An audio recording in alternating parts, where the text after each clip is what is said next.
and will now attract a 5% duty instead. Sugar, flour, and cooking oil, which currently attract 5% duty and 15% sales tax, will all be zero rated under the VAT regime and will attract a 20% duty instead. Onions and potatoes, which currently attract 20% duty and 15% sales tax, will be zero rated under VAT and will now attract the same 20% duty and a 15% excise on CIF value. Telecommunications, which currently attracts 20% sales tax, will now attract a VAT of 15% and a 5% excise. To meet government's obligations to ECOWAS institutions, the ECOWAS levy of 0.5% will be temporarily adjusted to 1%. Taxation of tobacco products. Following interactions with the WHO on the Framework Convention on Tobacco Control in September this year, it was agreed that basing specific excise taxes on weight is less effective for a government with the dual objective of controlling tobacco consumption and maximizing revenue collection from the product. In order to address this problem, we wish to move from a weight-based specific tax to one based on the number of cigarettes as follows.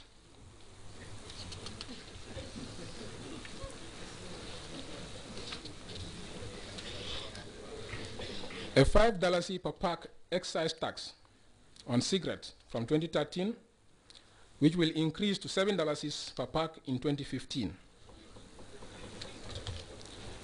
An excise tax of $37.50 per kilogram on the rest of other non-cigarette tobacco products that are not in packs.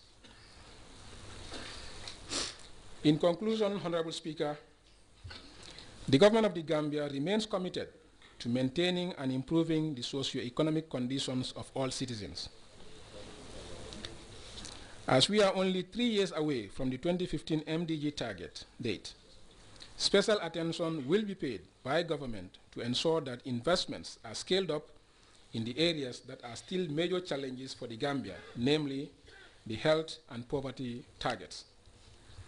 The Gambia has already been rated as one of the good performers in terms of progress towards achieving MDG targets, and government will continue to build upon these achievements.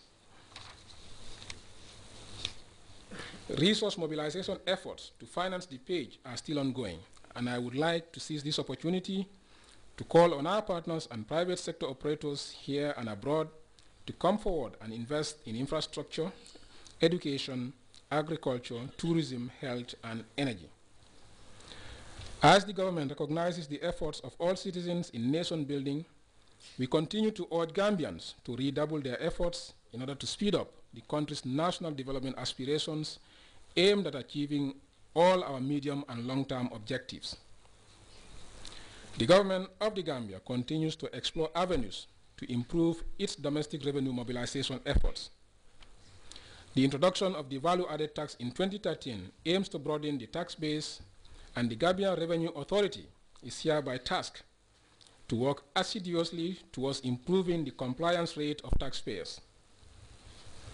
With the significant improvements already recorded in tax collection over the years, and 2012 in particular, there is no turning back. Finally, fiscal prudence or fiscal discipline at all levels of government must be adhered to if we are to meet the top government priority of reducing domestic borrowing levels and create the necessary fiscal space for further investments. All sectors are therefore called upon to operate within their approved budgets. The onus lies with the accounting officers in government ministries, departments, and agencies to ensure that government resources are effectively utilized towards the realization of PAGE and our Vision 2020. On this note, Honorable Speaker, I beg to move.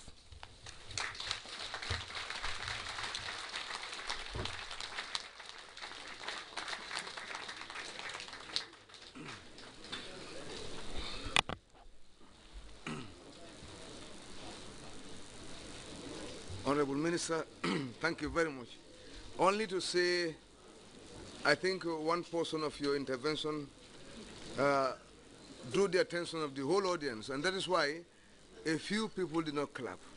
I think you said about, is it taxation of tobacco products?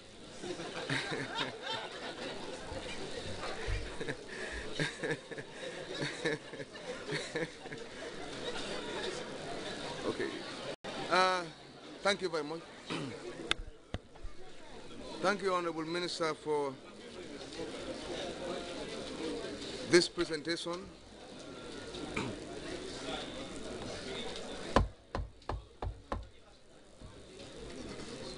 Earlier on, I recognized the presence of the Secretary General and Minister of Presidency Affairs, who wasn't here.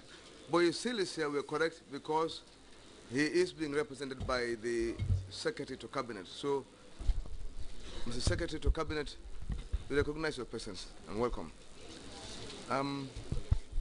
I now want to ask who wishes to second. Majority Leader and Member for Serekunda East.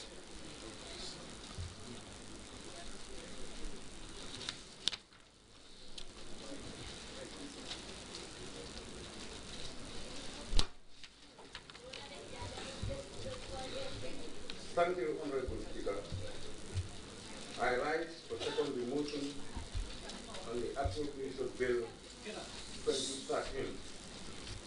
That is an act to provide for the services of the government of the Gambia for the period 1st January to 31st December 2013, both days inclusive. Honorable Speaker, this budget or appropriation bill is informed by government developmental blueprint, that is PAGE, Program for Accelerated Growth and Employment, which is geared towards consolidating economic recovery gains and ensure accelerated, sustainable, and inclusive growth by investing into key productive, social, and economic sectors, and of course, critical infrastructure. Honorable Speaker, to ensure the realization of PAGE, government is moving from one-year budget management to a medium-term budget administration through the implementation of MTEF, which is the medium-term expenditure framework.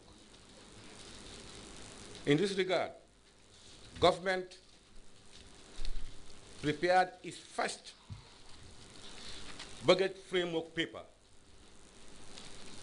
which aims to improve the budget process by providing the policy, economic, and fiscal context for the 2013 national budget and the medium term. The budget framework paper entails agreed government interventions for social and economic development that can be funded within a realistic macroeconomic framework and are informed by PAGE. In short, Honorable Speaker, the budget framework paper explains government's medium-term fiscal framework for the period 2013-2015, elaborating the macroeconomic and fiscal trends and challenges, as well as key fiscal policy measures and reforms necessary for the realization of Vision 2020. Honorable Speaker, we've realized in recent years a strong growth in expenditure, which was not matched by a similar growth in revenue, resulting to unsustainable budget deficits and the accumulation of a high debt burden, with 20% of government revenue used in servicing debt interest payments, with domestic debt taking the greater stock, and 35% of government revenue spent on personal emoluments. It is therefore imperative, Honorable Speaker,